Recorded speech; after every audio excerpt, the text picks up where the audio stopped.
Va ora in onda Giallo Radio Club, racconti noir dal passato e dal presente, scritto e condotto da Laura Marinaro.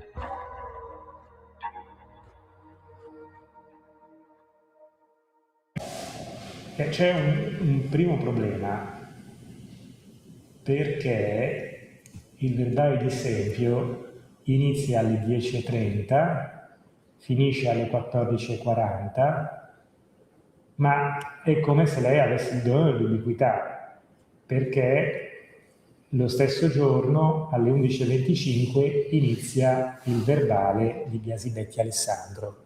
Quindi sono due verbali lo stesso giorno in sovrapposizione oraria.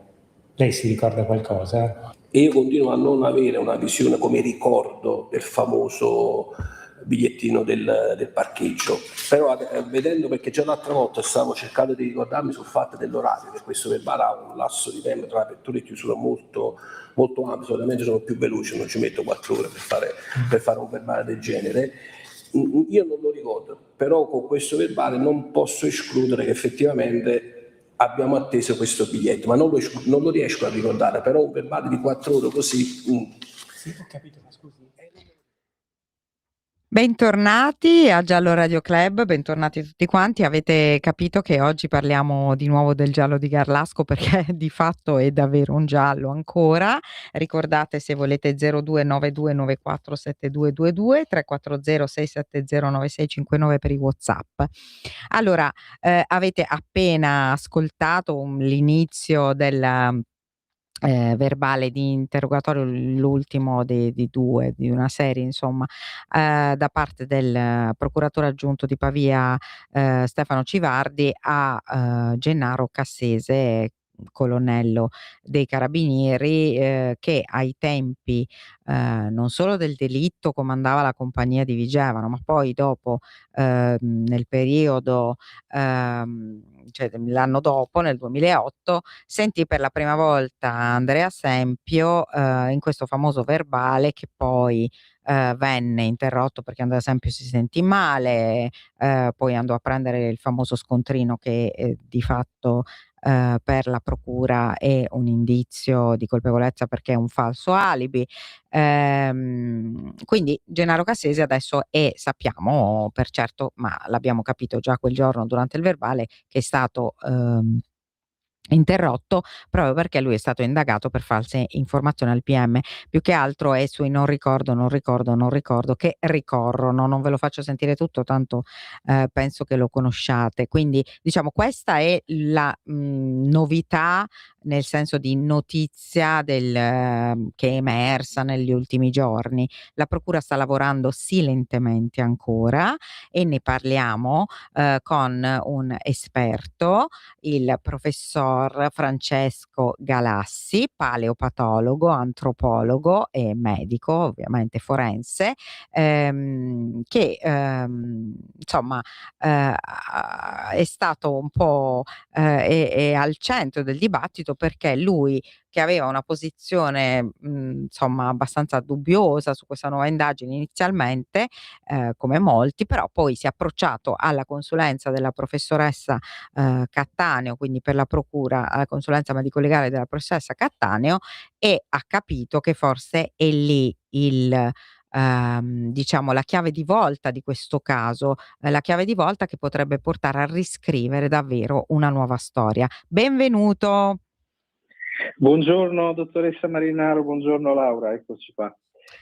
Allora Francesco, la chiamo Francesco anche se Sì, chiamiamoci per nome, mi raccomando. Francesco è uno degli scienziati, possiamo proprio dirlo, più giovani d'Italia, e come tale, quando era under 30, è stato addirittura, insomma, elencato tra i primi scienziati under 30 del mondo su Forbes, quindi non è che stiamo parlando proprio di Grazie. Dovevo dirlo. Proprio per questo è molto autorevole quello che dice Francesco. Spiegaci un po' quali sono davvero le novità. Non so se ho interpretato bene, insomma, questa chiave di volta di questo caso. Beh, allora anzitutto grazie della presentazione. Io sì, all'inizio ero molto dubbioso sulla possibilità che a livello scientifico potesse verificarsi un ribaltamento di un quadro che comunque, pur con tutte le sue limitazioni, aveva una sua logica e quindi io credevo non potesse essere sconvolto. Poi chiaramente, avendo potuto valutare attentamente le risultanze della consulenza Cattaneo, mi sono reso conto che la situazione è molto diversa dal punto di vista della scena del crimine, della dinamica dell'azione omicidiaria rispetto a quella che in passato ci eravamo un po' tutti formati nella mente.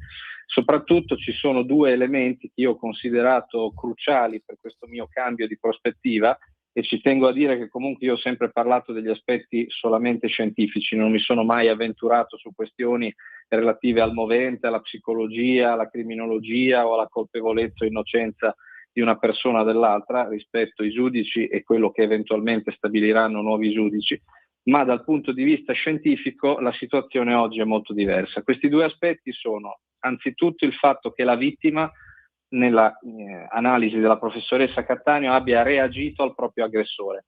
Questo è un aspetto di assoluta novità. E l'altro aspetto, strettamente collegato a questo, è la dimostrazione anatomica della presenza di lesioni da difesa passiva che, secondo la Procura di Pavia e anche secondo me nella mia valutazione, possono spiegare il trasferimento di quel DNA aplotipico che era stato ben descritto anche nella perizia Albani, ma che rimaneva un po' così, poco contestualizzato. Ritengo la questione della reazione della vittima cruciale, perché se noi andiamo a leggere la vecchia documentazione, Sì, vediamo come questo aspetto fosse totalmente assente. sì. C'era proprio una piccola menzione nella relazione del generale Garofano dell'epoca in cui si parlava forse di una piccola reazione finale della vittima prima di essere colpita. Poi questo aspetto non era stato ripreso dai medici legali, addirittura il dottor Ballardini e il professor Pierucci negavano categoricamente la possibilità di una reazione o di lesioni da difesa nella vittima, e addirittura arriviamo all'appello bis. Se voi andate a leggervi le motivazioni dell'appello bis, l'assenza di reazione della vittima viene utilizzata come criterio identificativo di persona nota, quindi con vari passaggi logici arrivando Sì, ad Alberto sì, Stasi. sì, la sentenza proprio è granitica su questo, e Sì. anche i rigetti che si sono avuti delle richieste di riapertura delle indagini, non solo da parte della difesa, ma di Stasi, ma da parte dei carabinieri, dicevano proprio questo, cioè il primo particolare che mettevano in evidenza era questo: Chiara aveva sicuramente aperto ad una persona con cui aveva confidenza Nota. perché era in pigiama. Mh. Sì. E quindi non aveva Sì, reagito. questo è Sì, poi un elemento ancillare che viene aggiunto, sì, però diciamo l'aspetto fondamentale è che sul corpo della vittima non venivano, sì. a dire degli studiosi dell'epoca, rinvenute tracce di reazione della vittima all'aggressore. Quindi i giudici cosa fecero? Un salto logico elevando un dato anatomico a dato identificativo giuridico. Eh, Ora, se mi chiedete un'opinione, io francamente questo passaggio non lo farei mai né in un senso né nell'altro, perché chiaramente una persona può reagire come no tanto ad una persona nota quanto ad una persona ignota nella fase di è vero. un'aggressione. Però nel momento in cui questo è diventato un criterio identificativo di Stasi, se oggi emerge evidenza biologica del contrario, quantomeno io credo possa essere utilizzato a questo punto per dire non si trattava sicuramente di Stasi. Potenzialmente potrebbe anche andare a integrare valutazioni su altre persone. Quindi io credo che questo sia un dato molto importante, di assoluta novità. Ne parlavamo anche sul tuo canale qualche tempo fa. Non Sì, si tratta solo di rivalutazioni di lesioni che magari il dottor Ballardini poteva aver valutato in un'altra ottica, ma si tratta in molti casi di lesioni fotografate all'epoca, come tutto il cadavere della povera vittima, ma mai descritte nelle relazioni precedenti. Infatti la professoressa Cattaneo chiama queste evidenze nuove. prima non descritte. E Fa una questo è bellissima diagnosi dal importantissimo. punto di vista tecnico e valuta anche la possibilità che possa, ad esempio, trattarsi di lesioni accidentali, ma riesce a dimostrare come questa ipotesi sia meno probabile rispetto, ad esempio, a lesioni da difesa passiva. Dico solo una cosa velocissima sulla difesa passiva. Sì. Questa viene spesso ridicolizzata anche a livello social e mediatico come fosse una non reazione sostanzialmente. La vittima, secondo alcuni, cederebbe immediatamente all'aggressione del proprio assalitore. In realtà non è così. Una difesa passiva semplicemente è l'utilizzo di una parte del corpo a difesa di un altro, ad esempio, di un'altra. Ad esempio, si utilizza la mano per proteggersi il volto, e questo è il caso delle 2 lesioni riscontrate sul dorso della mano destra della povera Chiara, molto verosimilmente causate da un colpo da parata che si è verificato sul dorso della mano mentre Chiara cercava di proteggersi il volto. Ed è proprio questa mano destra problematica a livello fisiopatologico interpretativo dell'intero quadro, perché all'interno della stessa furono trovati i capelli della vittima, verosimilmente azzarderei recisi nel tentativo appunto di parare il colpo al volto, alla fronte, quindi in quel contesto si sono recisi i capelli della vittima. Ma su questa mano fu trovata anche la traccia aplotipica più forte tra le 2 riscontrate sulle mani, e ovviamente parliamo di un aplotipo ritenuto ascrivibile alla linea paterna di Sempio. Quindi è un dato che a mio avviso va preso in considerazione con grande attenzione. Se non ci fosse questo dato, si potrebbero formulare le ipotesi le più varie sulla origine sul trasferimento di questo DNA. Del DNA, certo. Sì, un trasferimento secondario. Viene spesso anche citato il caso norvegese della vittima Birgitte. Viene detto appunto questo paper essere fondamentale. Io sono assolutamente d'accordo, però se si legge quel paper, se ne leggono anche altri, si vede chiaramente come il DNA da solo non basti a spiegare una dinamica. Certo. Noi non sappiamo né quando né come un DNA, anche un aplotipo, finisca sul corpo di una vittima. Ma se noi ci troviamo di fronte ad una contestualizzazione anatomica e fisiopatologica come questa delle lesioni da difesa, cambia completamente il quadro, e io credo che la chiave di volta, anche se molti non l'hanno forse colta appieno, sia proprio nella consulenza Cattaneo, perché questo è un dato totalmente nuovo. E questo è un dato nuovo, significa, questo lo dico io, lo deduco io, significa che questo potrà essere il dato più importante forse per la richiesta di revisione. Ma vediamo, andiamo avanti. Io penso che questo sia uno dei dati nuovi, sicuramente nuovi, perché ripeto, se già nell'appello bis non fosse stato caricato di un significato eccessivo il fatto che mancassero lesioni da difesa, quindi reazione della vittima, si potrebbe magari un po' sfumare l'argomento.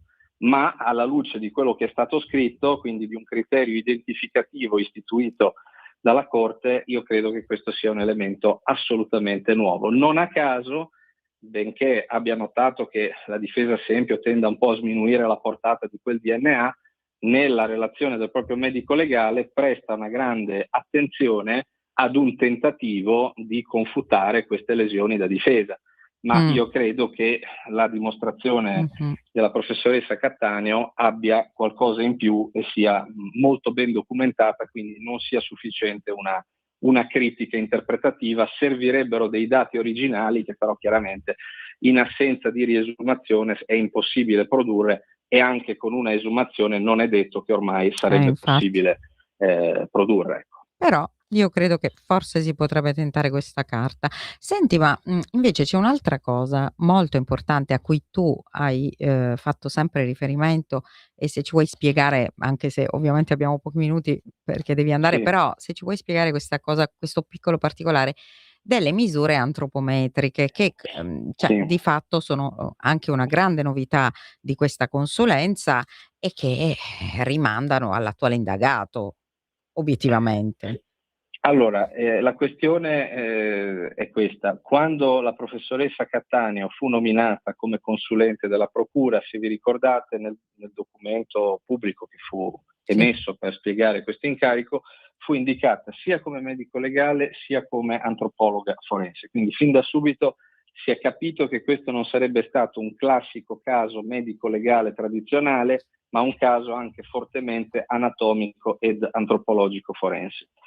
La professoressa Cattaneo ha misurato l'indagato Andrea Sempio utilizzando metodi tradizionali, i calibri usati da ormai 200 anni a questa parte, ma anche uno scanner di ultima generazione, uno scanner digitale, che permette di ridurre l'errore di misurazione, che è inevitabile quando si misura, questo è un principio scientifico basilare, al submillimetrico, quindi praticamente si tratta di misure eccezionali dal punto di vista tecnico. La difesa Sempio, con una certa enfasi, si è spinta anche oltre, in più occasioni, anche in mia presenza, le ha addirittura definite perfette.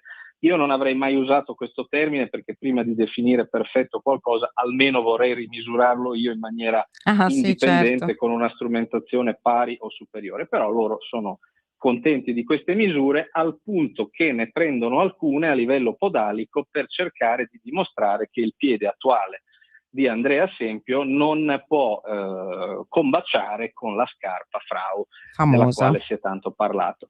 È un approccio, per carità, che è sempre stato utilizzato in ambito investigativo, quindi io non lo contesto a priori, ma se guardiamo il livello di evidenza scientifica per questa prova a livello internazionale non è che sia altissimo.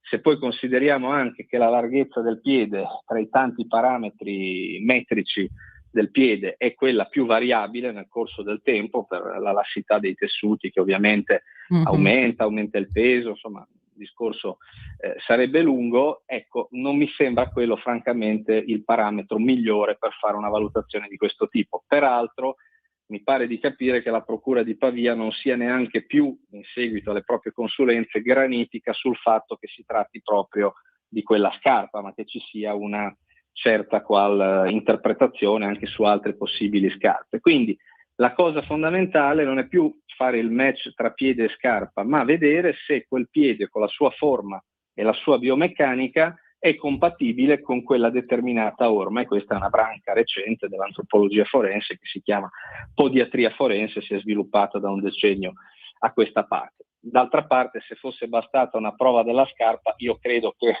la professoressa Cattaneo, che stimo enormemente, conosco anche personalmente, come la conosci tu, una studiosa di altissimo livello, io credo che se fosse bastata questa prova, la professoressa l'avrebbe implementata e non ci sarebbe stato bisogno di un armamentario tecnologico e scientifico quale quello che lei ha messo in campo. Quindi io credo che sarà molto difficile confutare questo dato, come pure nelle note finali del dottor Civardi emerge la valutazione di una compatibilità antropometrica tra impronta palmare 33 e impronta di scarpa puntinata insanguinata, alla luce proprio delle misure fatte dalla professoressa. Quindi io credo che l'aggancio antropometrico sia stato stabilito dai consulenti della Procura, e togliere una persona dall'aggancio antropometrico può essere difficile se non ci sia una tecnologia adeguata a questo scopo.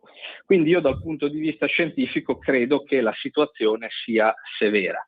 Poi da qui a dire se una persona sia colpevole o meno, io questo non mi permetto di farlo perché non è il mio compito, spetta ad altre autorità, ma dal punto di vista scientifico sicuramente credo che la situazione sia complessa e tecnologicamente vedo la Procura più avanti, ecco, rispetto alle altre parti. Sì, peraltro ricordiamo a tutti i radioascoltatori che le consulenze della Procura, in quanto rappresentante dello Stato, hanno comunque una valenza diversa dalle consulenze di parte, ma questo in tutti i processi, in tutti i processi. Certo, sempre. Lasciami anche ricordare che nel momento in cui i consulenti del PM stanno svolgendo le loro funzioni sono assimilati a pubblici ufficiali, quindi comunque hanno un ruolo anche molto più importante, però questo non toglie che la difesa abbia tutta la possibilità di provare a confutare questi dati e se saranno bravi proveranno ad ottenere un risultato per loro importante. Al momento, da quello che ho visto, io rimango della mia opinione rispettosa di tutti, ma scientifica, che la Procura sia più avanti dal punto di vista delle risultanze.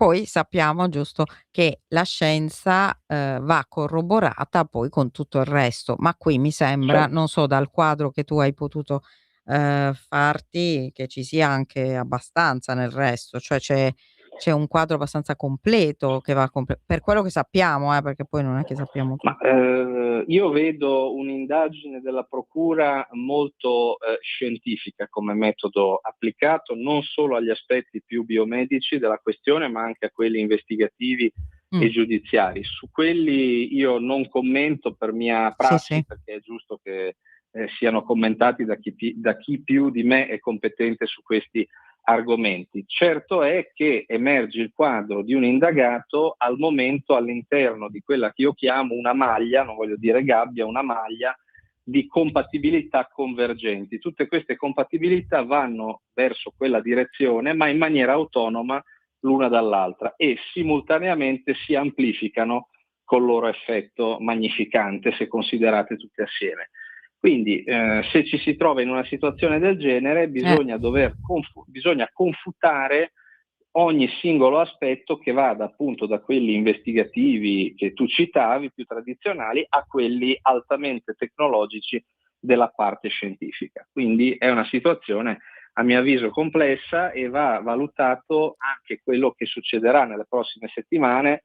Si è molto parlato della perizia del Sì. professor Catanesi, ma credo non dovremmo sottovalutare anche il controllo metodologico imposto dalla Procura alle consulenze difensive depositate, perché quello potrebbe ulteriormente complicare il quadro. Ecco. Eh sì, eh sì. Senti, so che devi andare via, se poi vuoi stare con noi altri 5 minuti. Purtroppo mi dispiace, Va bene. rimarrei, ma magari Un'altra una volta, prossima volta un'altra mi fermo un ecco. po' più a lungo, ma ti ringrazio tanto e ringrazio tutti gli ascoltatori. Grazie, grazie. E comunque cerchiamo di commentare il caso nel massimo rispetto di tutti, però Certo, ci sono dei punti scientifici che credo le persone debbano capire e debbano poter giusto. valutare con tutti gli elementi. Grazie, grazie mille. Buona giornata. Grazie Laura, una Grazie buona al serata, professor grazie. Galassi. Un saluto a tutti.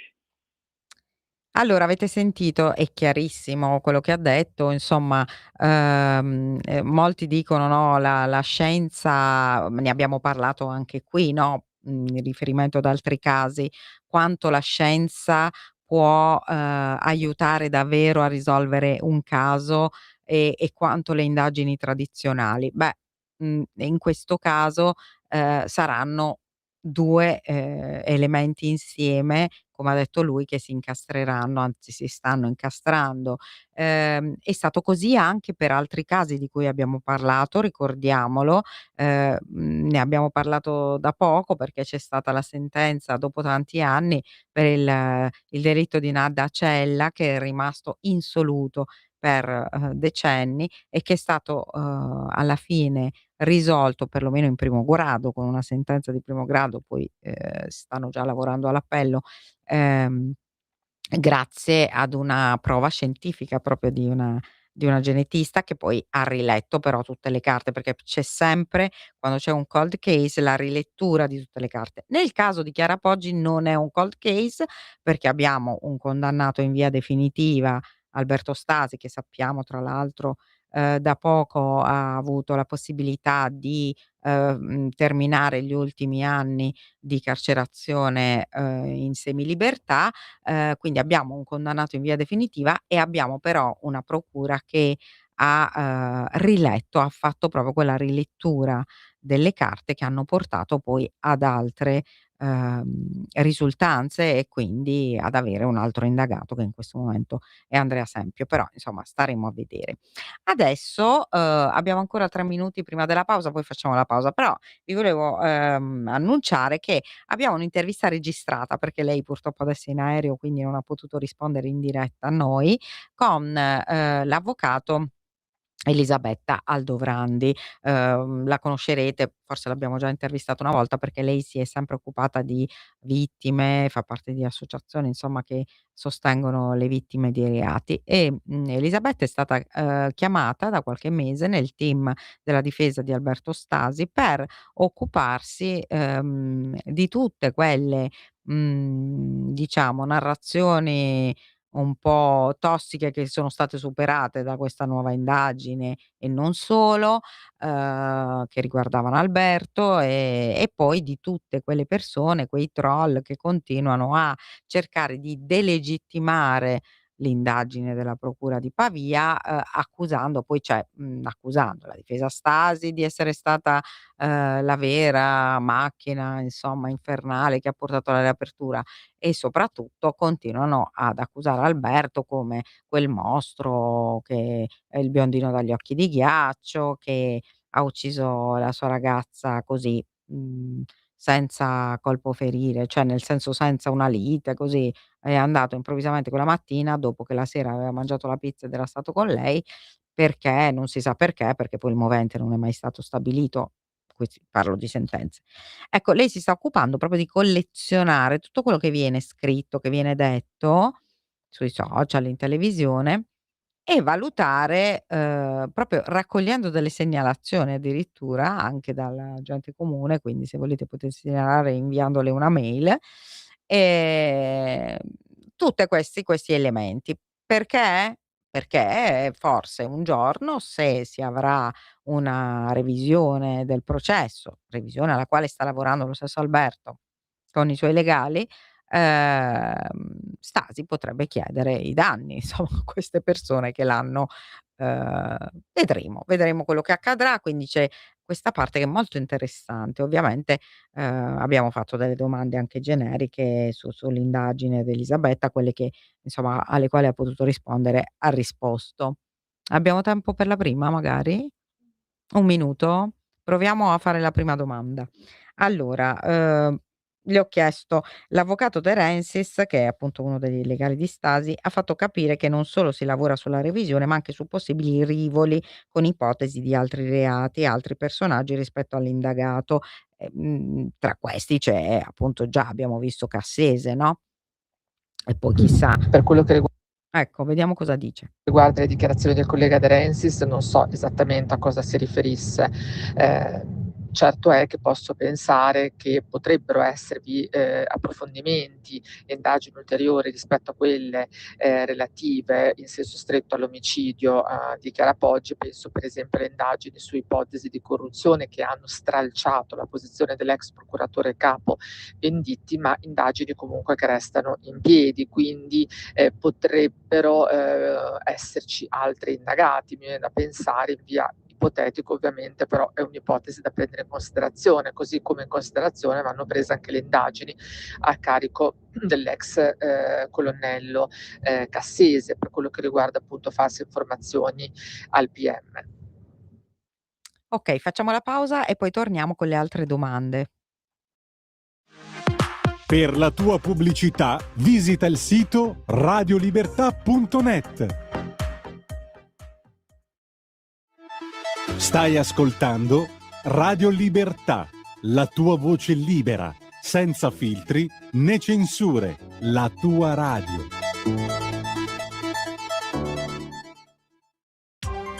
Coming Soon Radio, quotidiano di informazione cinematografica. Quest'estate scopri come essere super. I tuoi poteri dovrebbero iniziare ad avere effetto più o meno adesso.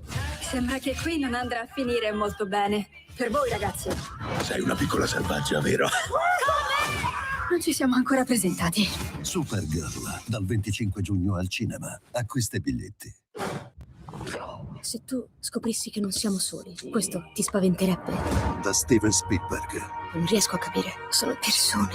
No. Con Emily Blunt, Josh O'Connor e Colin Firth. Cosa vuoi fare? La verità appartiene a 7 miliardi di persone. Disclosure Day, dal 10 giugno al cinema. I Minion sono tornati! Il film su come conquistarono Hollywood. Pignata, carbonara, lasagna. E rischiarono di perdere il pianeta. Hai scritto un film di mostri? Io conosco il mostro perfetto per voi! Basta che non sembriate troppo appetitosi. Minions e Monsters, dal 1 luglio al cinema. Stai ascoltando Radio Libertà, la tua voce libera, senza filtri né censure, la tua radio.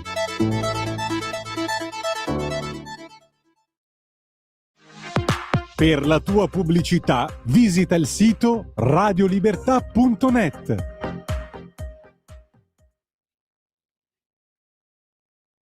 Eccoci, vi sto facendo ascoltare un'intervista però registrata, aspettate che devo trovare le domande che ho fatto all'avvocato Elisabetta Aldovrandi questa mattina, lei poi adesso non poteva essere qui in diretta. Allora, l'altra domanda è: qual è l'inganno lessicale più praticato in questo periodo, soprattutto in televisione, sui social, sui media, e da che parti?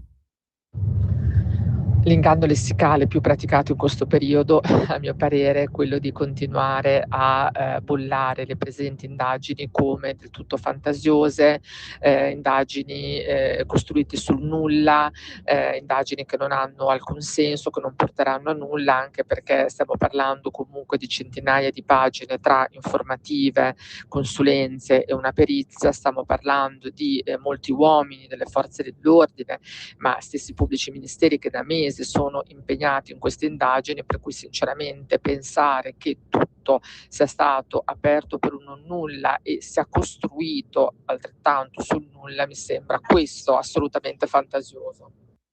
Eh beh, sì, è vero, perché c'è questo tentativo di delegittimare questa indagine in continuo, continuo. Oggi stesso l'avvocato Walter Biscotti, che ha assunto la difesa di Gennaro Cassese, che avevamo invitato ma purtroppo non poteva essere con noi, magari un'altra volta lo sentiamo, ha detto che questa procura agisce in modo anomalo, l'indagine è anomala. Vabbè, quanto varrà invece la consulenza Cattaneo in riferimento alle ferite da difesa passiva? Questo ci agganciamo ovviamente a quello che ha detto Galassi. Io credo che la consulenza della professoressa Cattaneo potrà riservare molte sorprese, al di là di quella che è l'impronta 33, credo comunque che lo studio sulle ferite appunto causate a Chiara Poggi durante l'azione omicidiaria possa effettivamente arrivare a variare non solo la durata dell'aggressione, ma anche le modalità con cui questa aggressione si è svolta, dal momento che secondo la professoressa Cattaneo vi sono ferite da difesa passiva appunto sulle mani di Chiara, che effettivamente farebbero pensare non soltanto a un'aggressione più prolungata nel tempo, ma anche a un'aggressione che in qualche modo ha comportato da parte della stessa appunto una sorta di difesa seppure passiva. La revisione più vicina, a che punto siamo? Per quanto riguarda la revisione non me ne occupo io personalmente, se ne occupano l'avvocato Boccellari insieme all'avvocato De Rensis. Lo stesso Alberto sta studiando gli atti, sta partecipando attivamente a quella che sarà appunto l'istanza di revisione, che verosimilmente sarà presentata nei prossimi mesi, e chiaramente il lavoro di tutela della reputazione di Alberto Stasi per quello che riguarda le varie denunce, querele o richieste risarcitorie in sede civile nei confronti di coloro che attraverso qualsiasi mezzo di comunicazione diffamano la sua reputazione di dignità, è un lavoro molto corposo, molto impegnativo, e ovviamente sta procedendo attraverso l'individuazione di profili che evidentemente diffamano Alberto Stasi, attraverso una selezione anche di quelle che sono le condotte diffamatorie più gravi, e attraverso anche una delineazione di quelli che sono i profili verso cui si può procedere con un'azione risarcitoria in sede civile e quelli nei cui confronti invece si procede con una querela e quindi si procede in ambito penale. È un lavoro lungo, laborioso, però è fondamentale ed è molto importante, soprattutto oggi che Alberto Stasi è di fatto libero, anche se con alcune limitazioni derivanti dalla misura dell'affidamento in prova ai servizi sociali, ma comunque è fondamentale proprio perché indipendentemente dalla condanna che ha ricevuto, indipendentemente dal fatto che otterrà la revisione o meno, dobbiamo sempre ricordare che la condanna che una persona appunto deve espiare è la pena prevista al nostro ordinamento e non può mai essere l'agonia mediatica. Ecco, insomma ringraziamo l'avvocato Aldo Brandi, è stata sempre chiara come sempre, quindi questo è un punto, che, diciamo in un certo senso è un po' passa sempre un po' in sordina rispetto ad altri, nei vari talk show televisivi che peraltro vanno un po' scemando perché c'è l'estate, quindi magari tanti programmi stanno chiudendo. Però vabbè, insomma è comunque un elemento importante, io credo, perché qualora davvero dovesse cioè a parte che già, con, la fine diciamo della pena, già con la fine della pena, lui tornerà nella società totalmente e quindi sarà comunque importante che la sua immagine venga, un po' ripulita da certe narrazioni, no, che ci sono state e che non corrispondono peraltro alla sentenza, no, perché la sentenza dice che non c'è movente, quindi continuare a dire che, come facevano tanti, che, sia stato un omicidio mosso dal fatto che lei abbia scoperto chissà che cosa di terribile, parafilico pornografico nel computer, non corrisponde alla sentenza. Quindi poi, peraltro, c'era stata, vi ricordate, un processo per addirittura Mhmm, pedo, e poi che si è concluso con l'assoluzione, perché non c'era alcuna prova che si fossero aperti proprio certi file, ma erano solo dei frame che, delle volte vi ricordate come funzionavano prima, no, gli scaricamenti delle immagini da internet, ti buttavano dentro anche delle schifezze senza che tu volessi.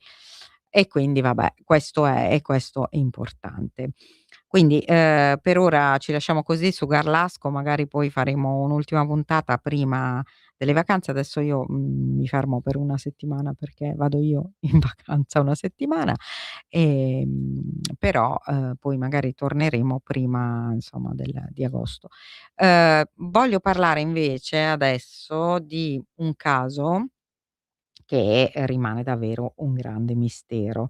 Ce ne siamo occupate tante volte, la morte misteriosa di Patrizia Nettis, questa, mamma così dolce, una giornalista che si occupava di sport, giovane, che ha 41 anni e con un bimbo piccolo, viene trovata impiccata nel suo piccolo appartamento di Fasano, in provincia di Brindisi.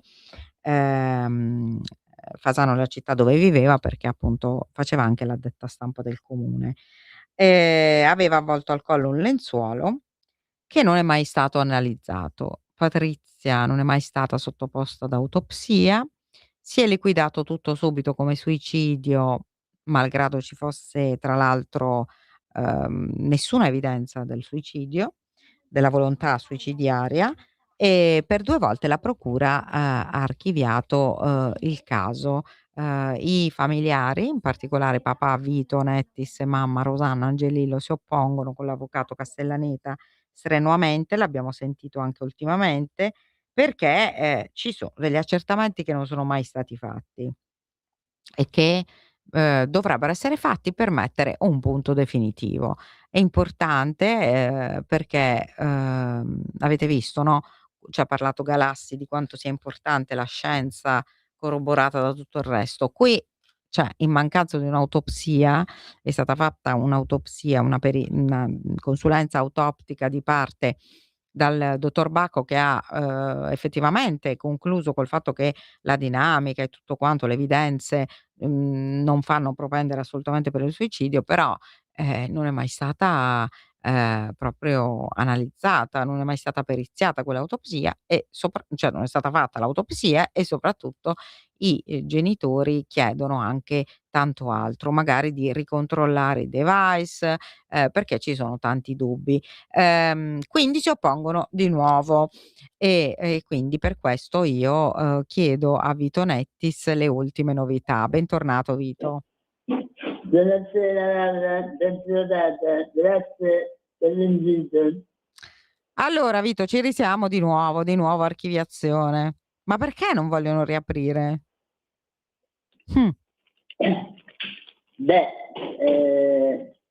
Perché non vogliono riaprire questa firma, secondo me bisognerebbe tornare alle 14, o meglio, nell'intervallo di tempo compreso tra le 14 e le 14:40 del 29 giugno 2023, quando dopo aver trovato il corpo sono stati chiamati i carabinieri e i carabinieri sono arrivati sulla casa di Patrizia giusto appunto alle 14:00. Chi è? Il corpo lo trovò un vicino, giusto? Che aveva le chiavi, no? Com'era la storia? Un amico vicino di casa che aveva le chiavi e che le custodiva per darle alla donna delle pulizie. Perché Periodicamente si recava in assenza di Patrizia a fare le pulizie a casa di mia figlia. Sì, perché l'ex marito si era preoccupato perché lei non rispondeva e quindi aveva chiesto a questo vicino di andare a vedere. Ecco. Sì, perché c'era stato il famoso messaggio delle 2 agenti della notte che aveva ricevuto mio genero, un bacio, dove Patrizia gli diceva solamente di dare un bacio al figlio. Ecco che la procura ha sempre visto come un testamento spirituale, cioè un bacio. Vabbè. Non abbiamo scoperto che il telefono di Patrizia se ne è andata in giro alle 4:04 in macchina 2 ore dopo a disconnettersi dal Bluetooth dell'auto e prontamente il TN ha spostato l'orario della morte ipoteticamente dalle 2:20 a dopo le 4:04. Poi scopriremo qualche altro elemento e magari alla prossima opposizione il TN... Ogni opposizione. Ma scusa un attimo, ma allora come è stato possibile determinare l'orario della morte se non è mai stata fatta un'autopsia? Non capisco.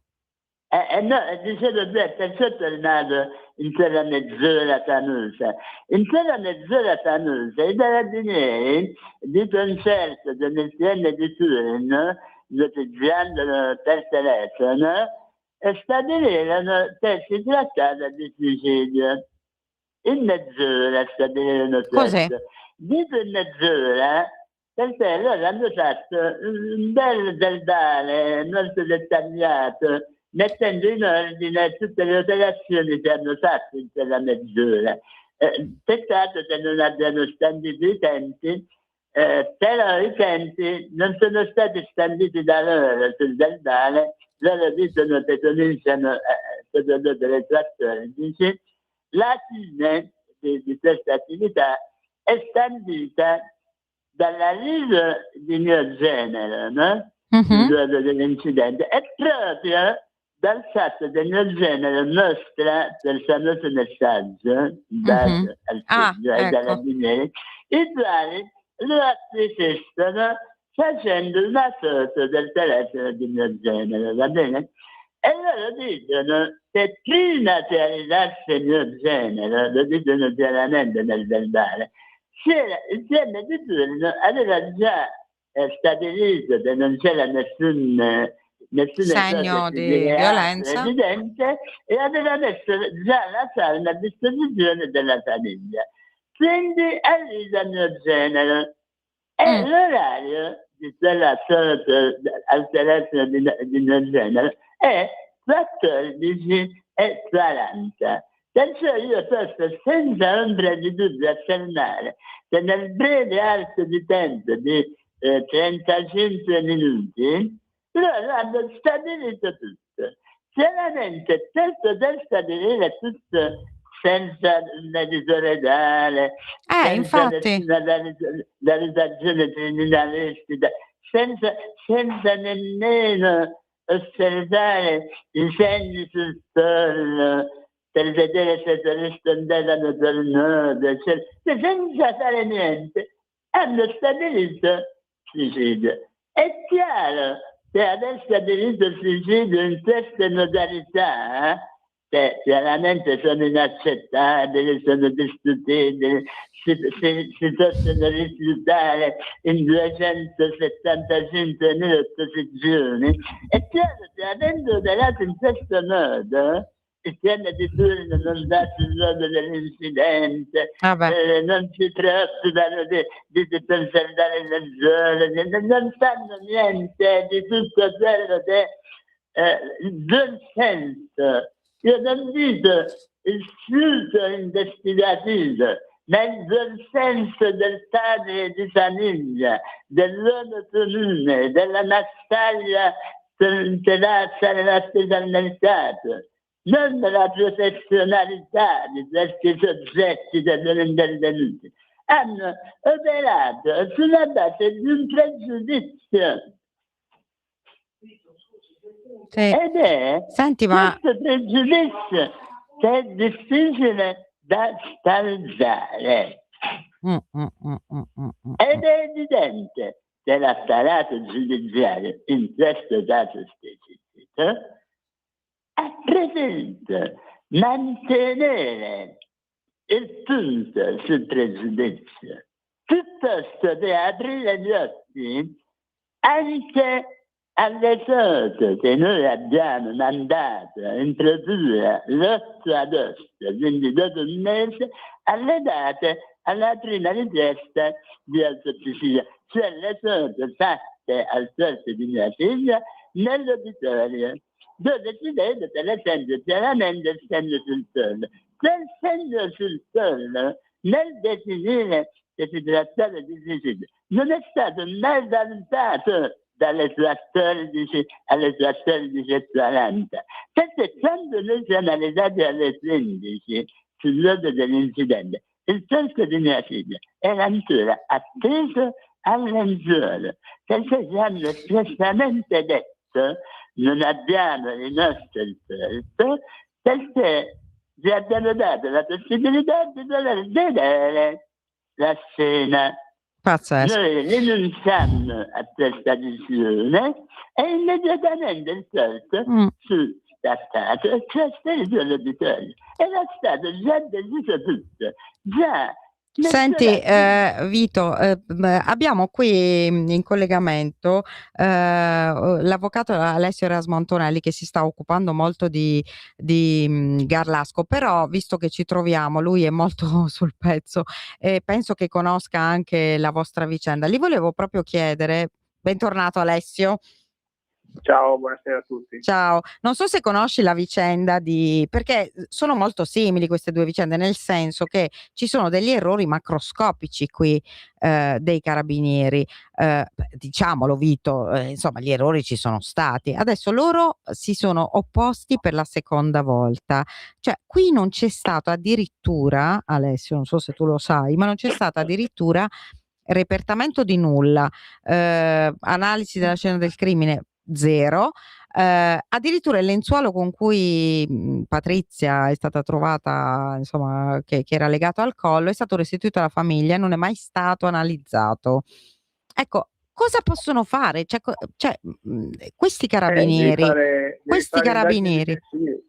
indagini difensive, devi mettere in atto una tua indagine, magari analizzare quello che non è stato analizzato e portarlo all'attenzione dell'ufficio. Sì, lo stanno facendo, ma questi carabinieri, visto che oggi parliamo di Cassese, prima abbiamo fatto sentire un pezzettino della SIT dove dice non ricordo, ecco qui sono dopo 19 anni, lui non ricorda, però questi carabinieri qui, perché io mi faccio portatrice insomma del sentimento di questi due genitori che conosco benissimo, ma insomma non si può fare proprio niente adesso. Cioè, questi non hanno nemmeno chiamato il medico legale, vero Vito? Non c'è mai stato è arrivato uno dell'istituto dell'ufficio igiene, no? Non c'è nemmeno il medico necroforo, sì, necroforo, i documenti necessari per poter procedere all'inumazione. Sì. Ecco, Alessio, cioè adesso devono aspettare 19 anni anche loro? No, evidentemente no. Devono mettere in atto una indagine difensiva e se è stato archiviato chiedere la riapertura chiedere al PM di riaprire le No, ma non indagini. c'è archiviazione ancora, guardate, non c'è archiviazione. No, non c'è richiesta di archiviazione, di nuovo, però è la seconda. Allora hanno fatto l'opposizione alla richiesta. Sì, perché E tra l'altro avranno indicato nella richiesta di opposizione, avranno indicato le indagini che sarebbero state omesse. Certamente sì. Anche dei device mai analizzati. Non sentono, c'è una tutela fortissima.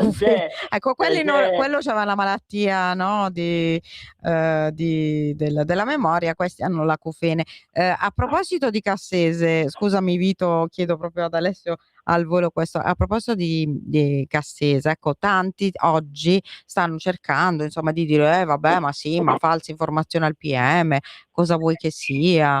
Tu credi che... No, vabbè, a parte che potrebbe esserci un aggravante anche, quindi proprio per virtù della qualifica di pubblico ufficiale, quindi io non scherzerei tanto.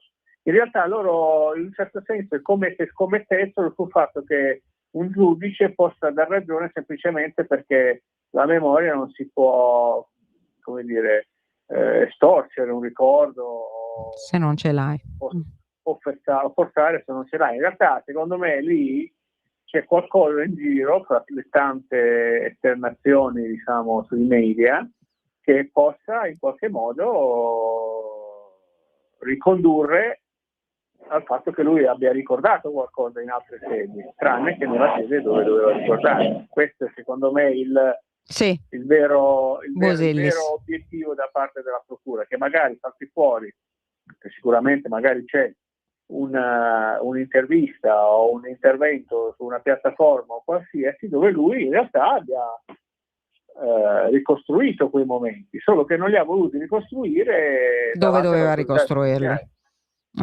Senti Vito, voi non avete... Questo penso che gli darà qualche grattacapo, perché sul fatto che non si possa ricordare, quando poi tu hai dato ampia, diciamo, prova di avere una memoria ferrea in altre sedi, penso che sia su quello che alla fine, ecco perché poi alla fine è stato un anno fermo il discorso, nessuno se ne è accorto, perché evidentemente l'hanno fatto andare a ruota libera. Hanno fatto andare a ruota libera credendo di essere libero da pedaggio, diciamo. Vito, ma voi non avete mai chiesto, cioè, se si potevano risentire questi carabinieri? Perché poi Alessio devi sapere che qui in questa storia c'è un sindaco di mezzo in qualche modo e quindi forse quando c'è di mezzo la politica lo sai, però comunque alla fine si deve fare sempre con tanti errori.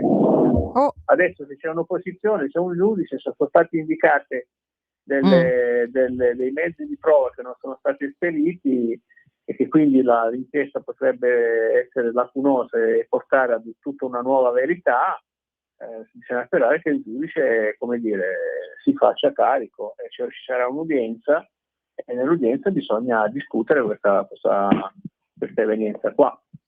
Vito, a voi avete mai chiesto di poter risentire quei primi carabinieri che erano intervenuti?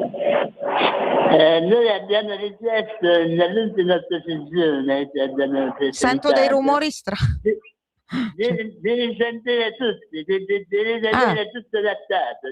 L'unica cosa che non abbiamo ancora fatto, ma io penso che prima o poi arriverò a farla, è segnalare esplicitamente, o meglio, fare un atto esplicito alla procura dove chiediamo di valutare se questi comportamenti messi in essere da questi incidenti che sono intervenuti quel giorno non possono prefigurare dei reati. Non abbiamo fatto solo questo ancora, ma penso che prima o poi lo faremo. Ma abbiamo chiesto di risentire, perché l'indagine è piena di contraddizioni, anche in tutte le dichiarazioni fatte dalle persone informate dei fatti. sì, non c'è nulla che quadra e non c'è nulla che è stato verificato.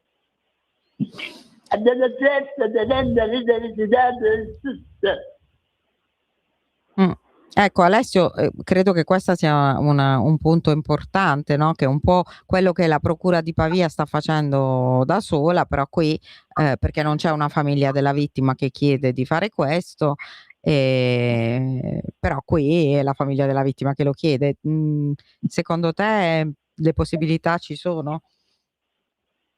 Ci sarà un'udienza, Laura. Se loro hanno indicato dei nuovi mezzi di prova, il giudice, se ritiene opportuno, di fare queste insomma richieste per verificare se dietro i comportamenti lacunosi, diciamo, degli investigatori ci sia qualcos'altro, insomma, quello che sta un po' succedendo a Pavia, dai. E allora bisogna instaurare un altro procedimento a parte con una denuncia querela, un esposto. Raccogliere quanti più dati possibile, però io aspetterei comunque l'udienza davanti a un GIP se c'è, quindi andrei per la strada principale, poi parallelamente tutto si può fare, però ripeto, anche delle indagini difensive dovrebbero essere indirizzate in quel senso lì e portare elementi alla procura. Ecco, tu che hai lavorato tanto con le procure, con i tribunali, ma perché ci sono tutti questi errori? Se sono errori, non lo so. Noi crediamo che il lavoro sia, come dire, sempre coscienzioso. In realtà la stragrande maggioranza del lavoro è burocratico e quindi si tende sempre a incanalare le cose in una burocrazia che spesso tra un passaggio all'altro perde dei pezzi. Perdono dei pezzi fondamentali dell'inchiesta e poi alla fine il giudice non si ritrova dei pezzi. È tutto sempre molto frammentato, questo è quello che succede spesso.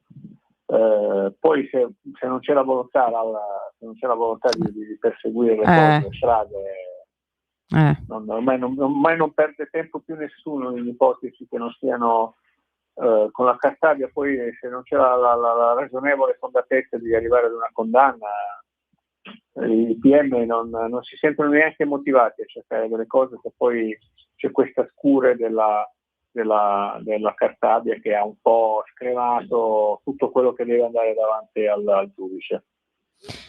Ah, mamma mia, Vito, non volevo deprimerti perché so che tu sei combattivo. Nella prossima... So benissimo qual è la situazione e so benissimo, per esempio, giusto per ritornare sul tema delle indagini difensive che ha citato l'avvocato correttamente, che anche nel campo delle indagini difensive noi abbiamo praticamente le armi spuntate, non è che abbiamo molte chance, grazie alla Cartabia ultimamente, sono abbastanza ridotte. Sì, lo sappiamo. Sono le prerogative delle parti offese, soprattutto dopo l'intervento della Cartabia. So benissimo. È incredibile, questo è incredibile. Comunque va bene, forza, non sapete ovviamente, non c'è una data ancora, però si va avanti. Fino alla... loro chiedono anche la riesumazione della salma.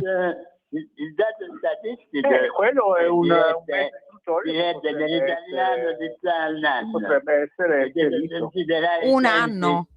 Oh mamma mia. Se devo considerare i tempi della vecchia, ancora un anno, della precedente opposizione. Oh mamma mia. Questa è la procura di Brindisi? Di Brindisi. Che poi è una piccola, no, cioè non è che sia una procura enorme Brindisi, non lo so Alessio, io non la conosco. Sono 8 magistrati. 8 magistrati. Più o meno come Monza, no beh, Monza è un po' più grande. Va bene, Vi ringrazio tantissimo, grazie Alessio perché sei intervenuto in corsa, perché in realtà abbiamo avuto oggi tutto un cambio di scaletta all'ultimo momento, perché è arrivata un'intervista registrata, non per altro, ma come sempre prezioso, e torniamo sicuramente prima dell'estate con un'ultima puntata in cui magari faremo un po' un resumé di tutti i casi di cui abbiamo parlato quest'anno e di tutti quelli che ancora sono gialli, come quello di Patrizia Nettis purtroppo e come quello di Chiara, che di fatto è ancora un giallo. Grazie e buona giornata a tutti. Grazie a te. Grazie. Grazie a te, arrivederci.